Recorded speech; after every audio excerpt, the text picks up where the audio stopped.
अपने जड़ जमाए हुए धारणाओं संस्कारों से प्रेरित होकर बार बार पुनरावृत्ति के द्वारा अपने उसी व्यवहार को करते चले जाते हैं। इसीलिए पहला श्लोक ही ऑडिट का है। मुझे सच पूछा जाए तो अभी तक जितने मैंने 3 अध्याय पढ़ाए हैं या चौथा जो मैंने पढ़ा है, और भी पढ़े लेकिन उस दृष्टि से नहीं पढ़ पाया अभी तक जो पढ़ाने वाली दृष्टि है, मुझे पहला श्लोक भगवत गीता का आत्मनिर्माण की दृष्टि से परिपूर्ण दिखता है। मेरे योद्धा, माने अभी हम मान रहे हैं कि मेरे भीतर अभी मैं अकल से अंधा हूं और कौरवों को अपना मानता हूं, पांडवों को मैं अभी अपना नहीं मानता हूं। इसीलिए मैं अपने अंतःकरण से पूछ रहा हूं, क्या रहा, कितना मेरा ध्यान बिगड़ा रहा। इसलिए जो सृजन के अंतर्गत हम लोगों ने training program, life and business coaching program भी शुरू किया है, decagonal productivity from Indian wisdom, DPI program जो सृजन का है, वो जो शुरू किया है वो वस्तुतः उसी पर आधारित है, क्योंकि उसमें हमने कौरवों की संख्या भी पांडवों के समतुल्य 5 कर दी है, क्योंकि 5 को 100 से लड़ाने वाली बुद्धि भी भारत में जल्दी नहीं आई। रिटॉरिक तो हो जाता है, अरे देख लेंगे जो होगा, लेकिन मुझ जैसे अध्यापक में वो क्षमता नहीं है जो हमारे ब्रह्म ऋषि महादेवों के देव गुरु गोविंद सिंह जी महाराज में थी। 1.25 लाख से 1 लड़ा। ये घोषणा वो कर सकते हैं क्योंकि वो ब्रह्म ऋषि है। ब्रह्मांडों के सत्य जिसने जान लिए, जो हजारों वर्षों तक हेमकुंड साहब में साधनाएं करता रहा और फिर अवतरण लिया। आपको मालूम है ना कि हेमकुंड साहब में गुरु गोविंद सिंह जी का पिछला जन्म हुआ था। जिन लोगों को मालूम नहीं है उनको मैं बता दूं, गुरु गोविंद सिंह जी महाराज ने अपने जीवन पर एक पुस्तक लिखी थी। बहुत छोटा जीवन था उनका। बड़े जो ब्रह्म ज्ञानी होते हैं वो छोटी अवधि में बहुत काम कर जाते हैं।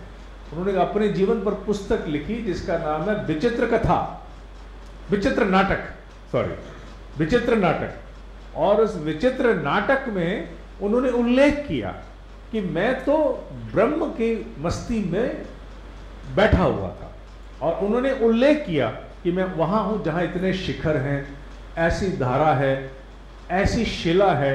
उन्होंने उल्लेख किया उसमें, जिसे फिर संभवतः 20वीं सदी में या 19वीं सदी में, ये मुझे सुनिश्चित नहीं है, किसी सेना से जुड़े हुए बहुत श्रेष्ठ अधिकारी ने फिर उसकी विवेचना करके और खोजना शुरू किया।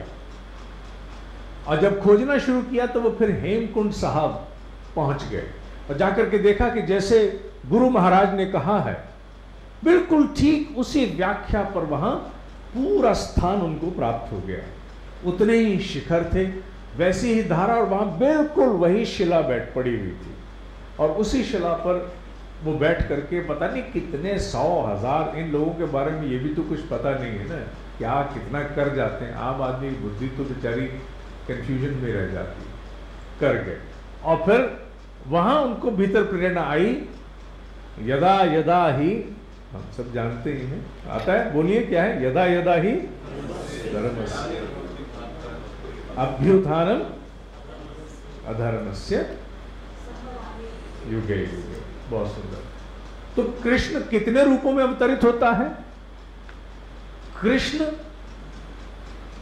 गुरु महाराज के रूप में अवतरित होता है। प्रेरणा बन के आया, उनसे कहा संभालिए, धर्म की हानि हो रही है।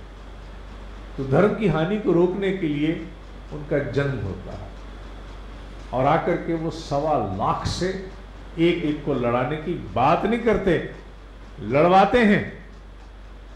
उनसे प्रेरित लोगों में अगर आप कभी जाएं तो आपको पता लगे, मुझे नाम ध्यान नहीं आ रहा, ऐसे योद्धा भी हुए जो सर कटने के बाद भी लंबे समय तक युद्ध करते रहे। माने चेतना इतनी अभिभूत और प्रेरित थी संकल्प से कि बायोलॉजिकल एविडेंसेस जो हमारे पास है उसको भी उन्होंने डिफाई कर दिया, परास्त कर दिया। और ऐसा सत्य है, ऐसा हुआ है, इसमें कोई संदेह नहीं है।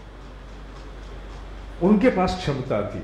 लेकिन आधुनिक काल में अब गुरु महाराज जैसी शक्ति को मनुष्य में देख पाना आसान नहीं रह गया। इसीलिए डीपीआई का जो कार्यक्रम है, डेकागनल प्रोडक्टिविटी, 10 गुना विकास कैसे जीवन में किया जाए, उसका आधार ये किया कि हमने कौरवों को भी 5 की संख्या में सुनिश्चित कर दिया।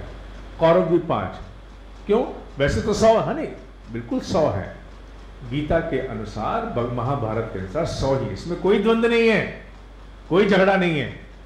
लेकिन आज के इस छोटे अध्यापक ने, जिसके पास उतनी क्षमता नहीं है, जो गुरु महाराज से प्रेरित तो है, लेकिन गुरु महाराज वाली क्षमताएं हजारों जन्मों में भी आ जाए तो पता नहीं धन्य होंगे, तो उसने सोचा कि क्यों ना हम कौरवों को 5 सुनिश्चित कर दें। तो हमने 5 कौरव सुनिश्चित किए। 5 कौरवों के नाम यहां लेना जरूरी है, क्योंकि मैं भगवत गीता की पूरी भूमिकाएं दे रहा हूं, पुनरावलोकन अध्याय का नहीं है, केवल भगवत गीता की संपूर्ण भूमिका का है। 5 कौरव, 5 पांडव तो समझ में आते हैं, चलो हमने युधिष्ठिर को, अर्जुन को इत्यादि को क्षमता रूप में जान लिया, लेकिन कौरवों के बारे में हमेशा संदेह है, क्योंकि नाम केवल हमारे सामने विशेषतः 2 ही आते हैं। एक दुर्योधन का, दूसरा माने बुरे प्रकार का जो हठ ले, बुरे प्रकार के जिसके लक्ष्य हो, तो उसका परिणाम दुशासन होता है, सुशासन, बैड गवर्नेंस होगी। बाकियों के नाम आजकल व्हाट्सएप पर बहुत आ रहे हैं, अलग अलग 100 नाम है। Who is going to remember them? That's not so easy. Who is going to interpret them? That's not so easy. तो इसने सोचा कि 5 मुख्य कौरव ढूंढो, जिन्हें हम लोग इस महाभारत के संग्राम में अपना शत्रु मानकर आगे युद्ध करें। पहला कौरव हमने माना डिस्ट्रैक्शन को। जीवन में भटकाव बहुत है, एक समय पर एक स्थान पर मनुष्य की चेतना होती नहीं है, 10 जगह चला जाता है, कभी कोई प्राथमिकता, कभी कोई प्राथमिकता, बहुत कुछ है। दूसरा शत्रु हमने माना कौरव प्रोक्रास्टिनेशन, टाल मटोल, आज का काम कल करते हैं, हो जाएगा। और ये टाल मटोल इतने सुंदर चेहरे लेके आती है, अपने बड़े बड़े वकील लेके सामने आती है, सुप्रीम कोर्ट से भी बड़े वकील लेके आती है, कि घुसती है तो पता भी नहीं चलता कि मुझे टाल मटोल कराई जा रही है, बड़े जस्टिफिएबल तरीके से टाल मटोल आती है। और सामान्यतः जैसा टाइम मैनेजमेंट में पढ़ाते हैं कि इंपॉर्टेंट मामले किनारे करके सामने के अर्जेंट को लेके चली जाती है, चाट जाती है बड़े सुंदर चेहरों से, क्योंकि टाल मटोल का स्पष्ट चेहरा तो है कि आज नहीं करूंगा, मैं कल करूंगा, क्यों मन नहीं है, तो पकड़ा गया। लेकिन टाल मटोल जब लॉजिस्टिक्स के साथ आती है तो आप कैसे पकड़ोगे, आसान नहीं है। ये दूसरा कौरव है।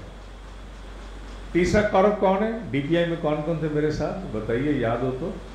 तीसरा कौरव क्या है भाई? नेविगेशन। क्या? नेविगेशन। नेगेटिविज्म, नकारात्मकता, मनुष्य के भीतर नकारात्मकता।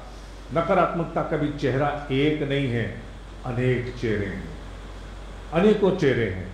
जिन शत्रुओं के चेहरे नहीं होते वो सबसे खतरनाक होते हैं महाराज। चेहरे वाला शत्रु तो बड़ी जल्दी पकड़ा जाता है, बिना चेहरे वाला शत्रु पकड़ना आसान नहीं है। नेगेटिविज्म हमारा तीसरा कौरव है।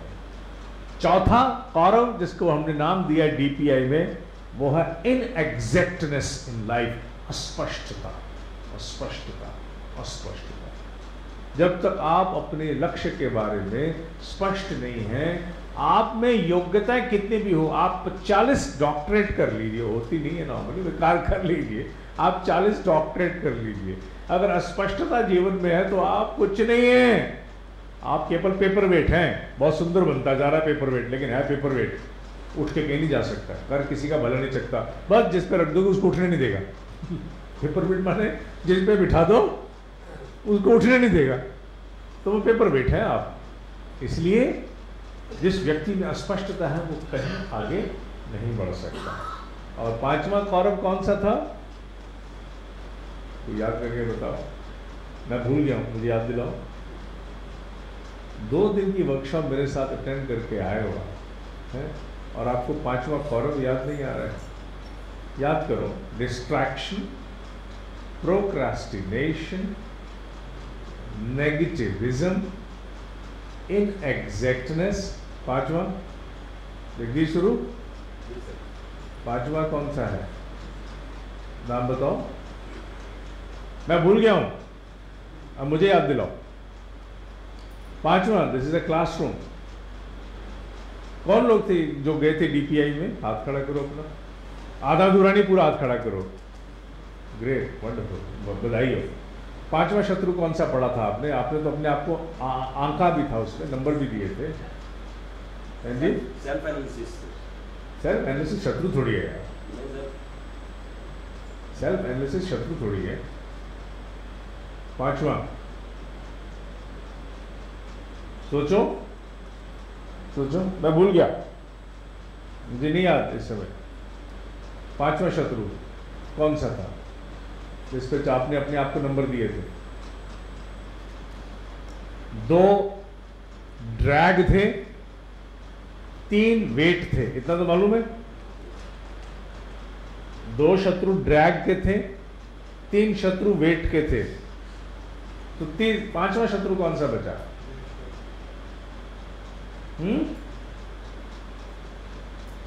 कार्यक्रम के अंत तक याद आए तो बता देना। ठीक है, आगे बढ़ते हैं। भगवत गीता के इसी सौंदर्य को लेकर के हम लोगों ने समूचा प्रशिक्षण आयोजित किया है कि 5 पांडवों के समक्ष 5 कौरवों को सुनिश्चित करके डीपीआई जैसे कार्यक्रम, जो कोचिंग प्रोग्राम है, सितंबर के तीसरे सप्ताह से शुरू होगा, उसे आगे बढ़ा है। दूसरे अध्याय पे आते हैं तो ये सिद्ध होने लगता है कि किसी युद्ध क्षेत्र में रची गई पुस्तक तो ये नहीं है, ग्रंथ नहीं है, क्योंकि वहां सीधी चर्चा हो गई है सांख्य योग की। सांख्य योग में उन्होंने प्रकृति के इवोल्यूशन पर बात की है कि नेचर इवॉल्व कैसे हुई है, किस प्रकार प्रकृति का प्रादुर्भाव हुआ है, आकाश में कैसे वायु, अग्नि, पहले वायु, आकाश से पहले वायु पैदा होती, वायु से फिर अग्नि पैदा होती, अग्नि से फिर, अग्नि सबसे पहला देव माना गया, इसलिए अग्नि की पूजा होती। बल्ब लाइट होने के बाद भी दीपक क्यों जलाते हैं? आज तक कभी किसी ने सोचा?